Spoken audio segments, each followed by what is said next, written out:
The Midnight Gang by David Walliams and illustrated by Tony Ross. Chapter 36. The Unwelcoming Committee. It was now a tight squeeze in the back of the ambulance. Tom was lying on the stretcher, out cold after being knocked out for the second time in 2 days. Amber was in the middle of her wheelchair. On another stretcher was Nellie, wrapped up in a blanket to cover her modesty. The old lady was sitting up, buzzing from her first balloon flight. "When am I going again?" she asked brightly.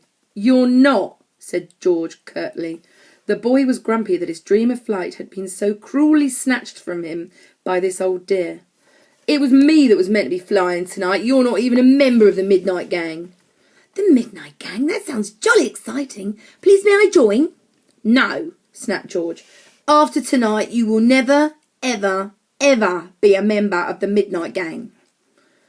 "Oh, you could have put another ever in that sentence for emphasis," mused Robin. "Ever, ever, ever, ever," said George. Still not quite enough evers," muttered Robin.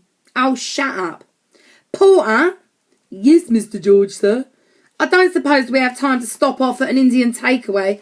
I need to get a couple of dishes for my newsagent mate." "I hate to disappoint you, sir, but we're in rather a hurry," replied the porter.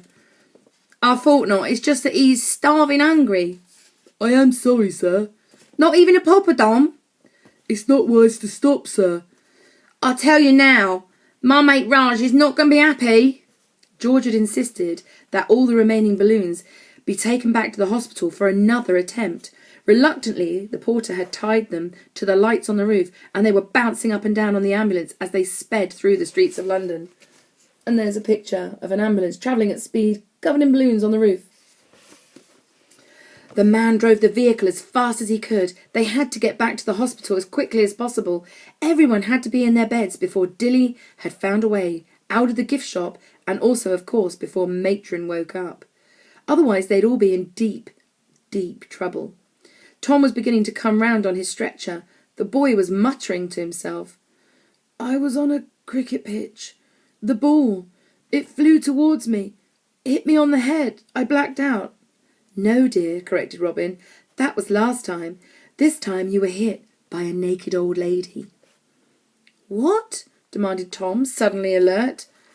"Smashing to see you again," said Nellie cheerfully.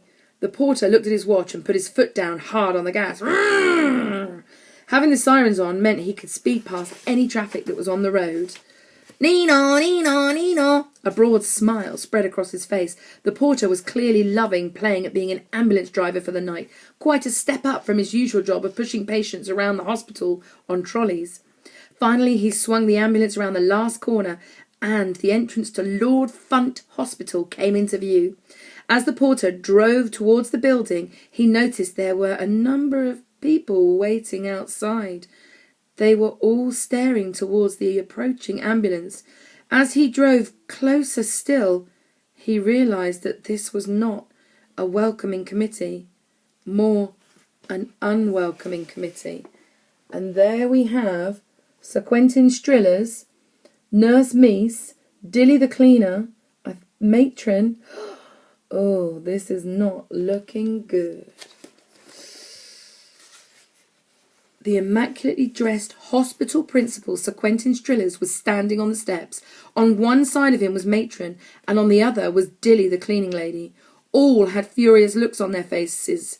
Next to them was a pair of burly and unsmiling nurses.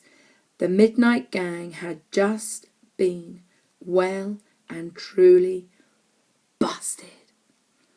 End of chapter 36.